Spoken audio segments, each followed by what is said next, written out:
जय माता दी। सभी माता के भक्त, सभी देशवासी, उम्मीद करता हूँ अच्छे होंगे। आप लोग खुश होंगे, अपने में बिजी होंगे। आप अपने परिवार का ख्याल रखिए, स्वास्थ्य का ध्यान रखिए, क्योंकि जो है प्रकृति चारों तरफ से हमें भी घेरा है।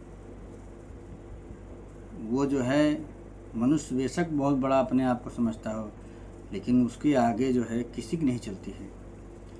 हम आपको आज एक कहानी बताता हूँ, सच की कहानी बताता हूँ। और कहानी ज़्यादा दिन की नहीं है। कहानी जो है जिस समय कोरोना आया था उस समय है। आप जानते होंगे कोरोना में कितनी दुर्दशा हुई है इंसानों की। मतलब कोरोना काल में व्यक्ति एक दूसरे को देखना नहीं चाहता था। जिस गांव में कोरोना हो जाता था उस गांव में कोई हिलना नहीं चाहता था, उस गली से कोई जाना नहीं चाहता था। कोरोना से मरा हुआ व्यक्ति, उसको कोई कंधा देने वाला नहीं था। वो समय था। इंसान तो बहुत बड़ा जानकार है, पूरा विधाता बन जाता है, लेकिन एक भी नहीं चली।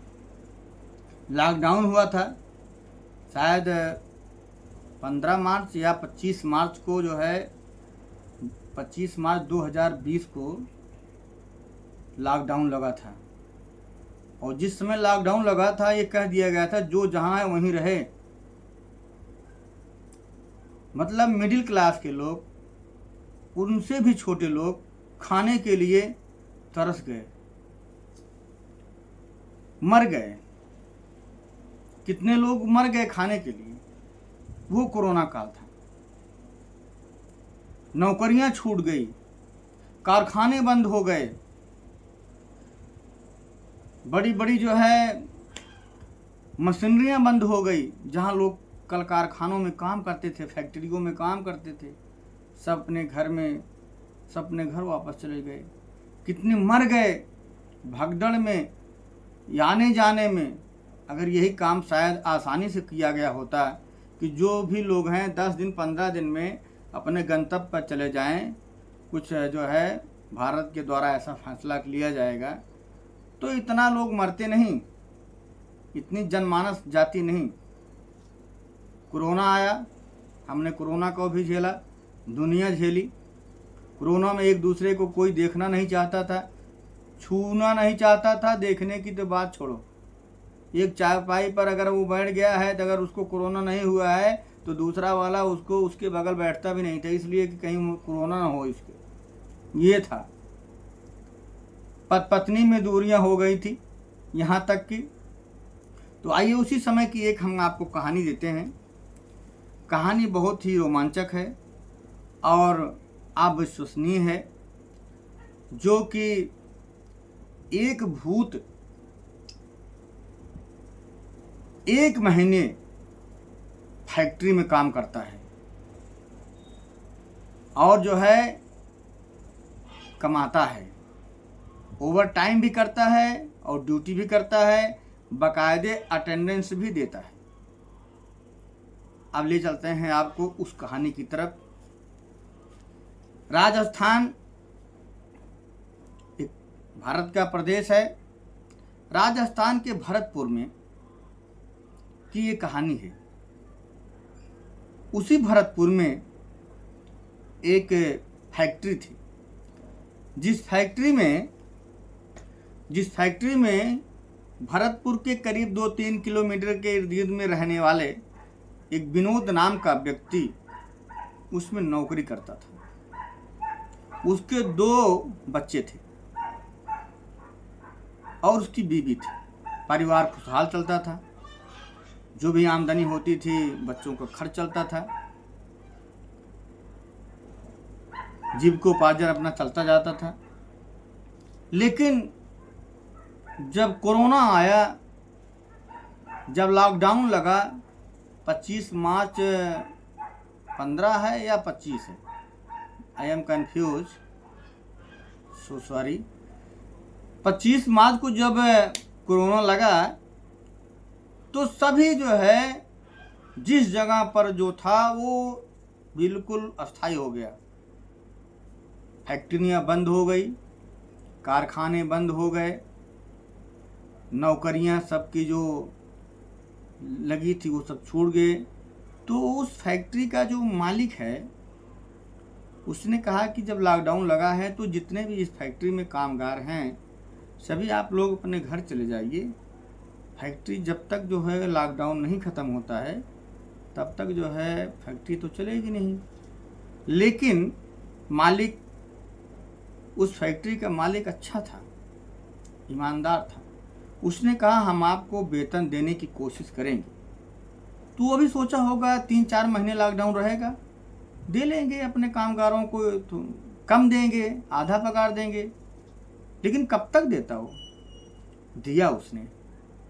विनोद भी अपने घर परिवार पर रहा और लॉकडाउन की समय सीमा बढ़ गई तो मालिक भी कहाँ से पैसा दे, फैक्ट्री चल नहीं रही है, कारखाना चल नहीं रहा है, आयात निर्यात हो नहीं रहा है, तो मालिक कहाँ से देगा पैसा। भाई मैंने पैसा देना उसने बंद कर दिया।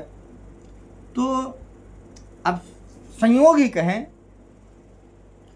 लॉकडाउन ख़त्म हुआ,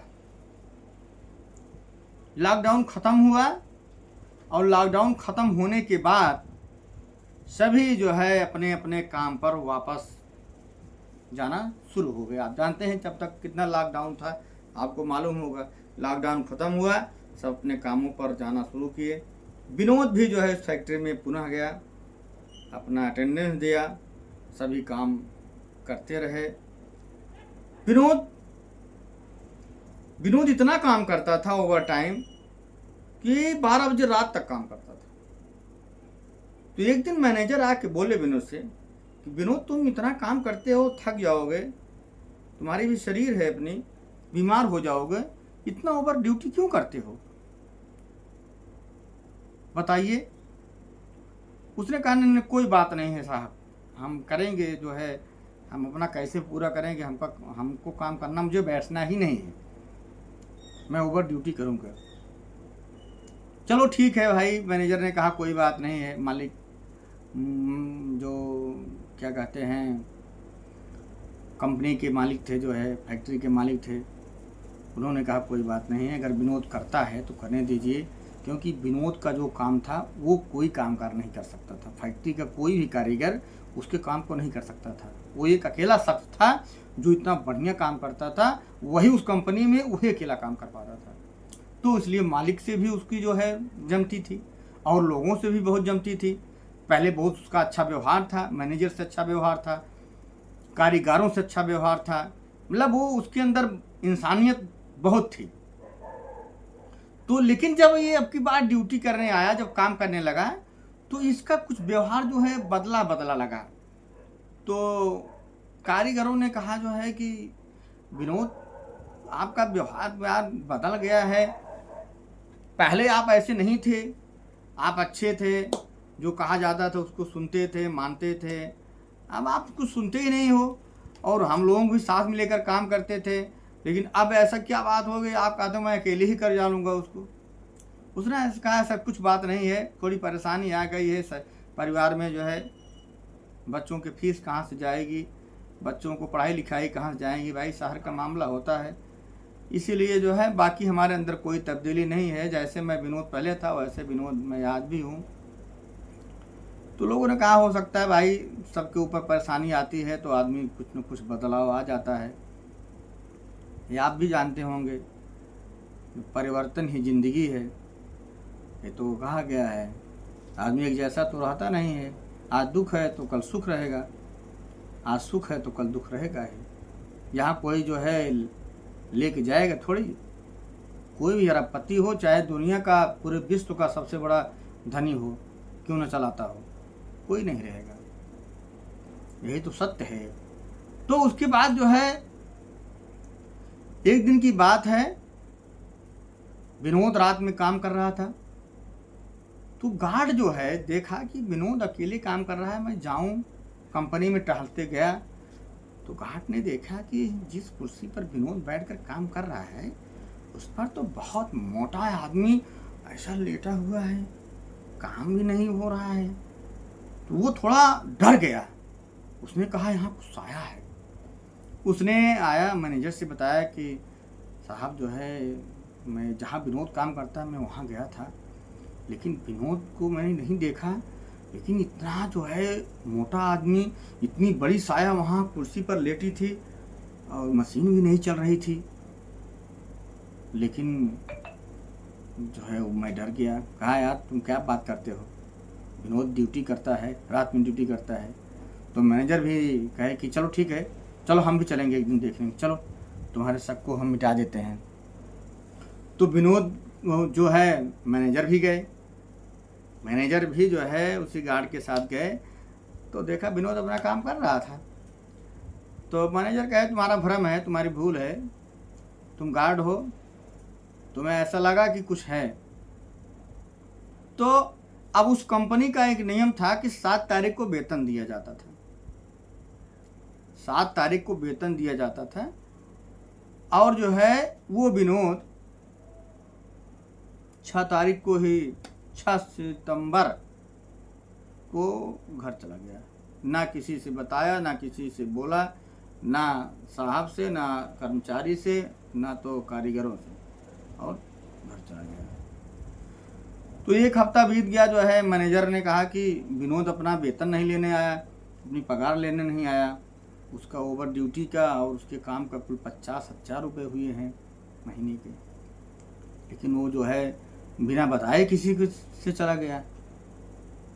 और कब चला गया?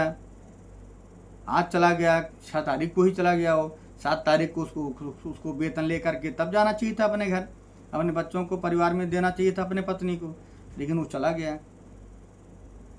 तो ये बात जो है जाकर के मैनेजर मालिक को बताए कि साहब विनोद तो जो है एक दिन पहले ही चला गया, बताया भी नहीं किसी से, और उसकी जो है 5 तारीख की अटेंडेंस लगी है, 6 तारीख की अटेंडेंस नहीं लगी है, 6 तारीख को चला गया, 7 तारीख को वेतन होता था, उसको जब बुलाया गया पता चला विनोद है ही नहीं।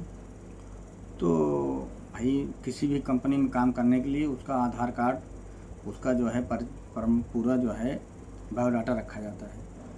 तो मालिक ने कहा कि ठीक है, अगर नहीं आया, 1 हफ्ता 10 दिन बीत गया, तो विनोद के घर जाओ, पता करो कहीं विनोद बीमार तो नहीं हो गया, या क्यों बताया कर नहीं चला गया, किस बात से वो चला गया। तो उस समय जो है मालिक मैनेजर को कहा उसके 50,000 रुपये ले जाइए, हो सकता है वो बीमार हो तो उसके पत्नी को दे देना, वो अपना काम करेंगे। तो जब मैनेजर और 2-3 लोग कारीगर सब जाते हैं पता पूछ करके विनोद के घर, तो पूछे विनोद का घर यही है। तो उसकी पत्नी ने जो है बोला कि हाँ विनोद का घर यही है। तो बोले विनोद कहाँ गया? वो बिना बताए ही जो है, बिना छुट्टी लिए ही जो है कंपनी से चला आया। तो उसकी औरत बोलती है विनोद तो मर गए, विनोद को तो 3 महीने हो गए मरे। कहा क्या बात कर रही हो, मेरे यहाँ 1 महीने उसने अटेंडेंस दिया है, ओवर ड्यूटी किया है, कैसी बात कर रही हो तुम? कहें मैं सच बता रही हूँ, मेरे पति जो है कोरोना में मर गए, उनको कोरोना हो गया था, वो मर गए, उनको 3 महीने हो गए मरे, 4 महीने। लोगों से, अगल बगल लोगों से पूछा मैनेजर, और सब पूछे, सब लोगों ने कहा हाँ विनोद मर गए। तब बोली कि विनोद मर गए तो फिर काम करने किसने किया? ये सब असमंजस में पड़ गए। अच्छा ठीक है, कोई बात नहीं, मुझे क्षमा करिएगा, मुझे नहीं मालूम था। विनोद ने जो है उसकी ड्यूटी का 50,000 रुपये हुआ है, ये उसका पैसा है, मालिक ने कहा है कि उसका पैसा उसके घर पहुंचा दीजिए, कोई बात नहीं है। लेकिन फिर विनोद काम किया है, विनोद अटेंडेंस दिया है, विनोद ओवर ड्यूटी किया है, सबसे ज़्यादा उसका वेतन हुआ है, जो काम विनोद करता था वो कोई काम कर नहीं पाता है। ये मुझे गले नहीं उतर रहा है, लेकिन ये उसका पैसा है, ले लीजिए। उसके बाद मैनेजर और कारीगर सब वहाँ चले आते हैं। पत्नी ने कहा कि हे प्रभु, मेरे पति जिस समय मर रहे थे, मैं यही सोच रही थी हमारे अब दोनों बच्चे अनाथ हो गए, मैं कहाँ से अपने दोनों बच्चों को पढ़ा पाऊँगी, कहाँ से लिखा पाऊँगी। अगर 40-50 हज़ार रुपये मिल जाता कहीं से भी मदद मेरी, तो मैं छोटी सी दुकान कर लेती और वो दुकान जो है उसी दुकान से मैं अपना खर्चा अपने बच्चों को पढ़ा लेती। तो हो सकता है विनोद की आत्मा ही जा करके काम की हो,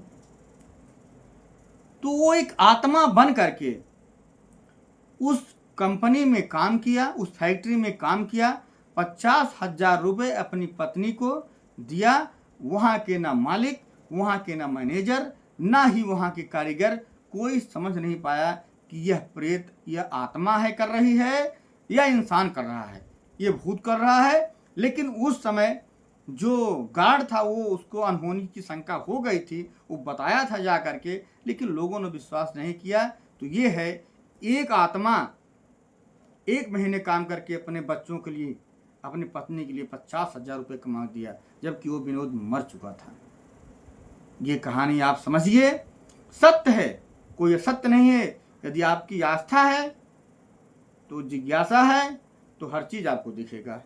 मैं इसी के साथ बंद करता हूँ आज की कहानी। जय माता दी, और उम्मीद करूँगा कि आप लोग अच्छे से रहेंगे। आप हमारे चैनल को सब्सक्राइब करिए, देखिए और कहानी को समझिए। जय माता दी।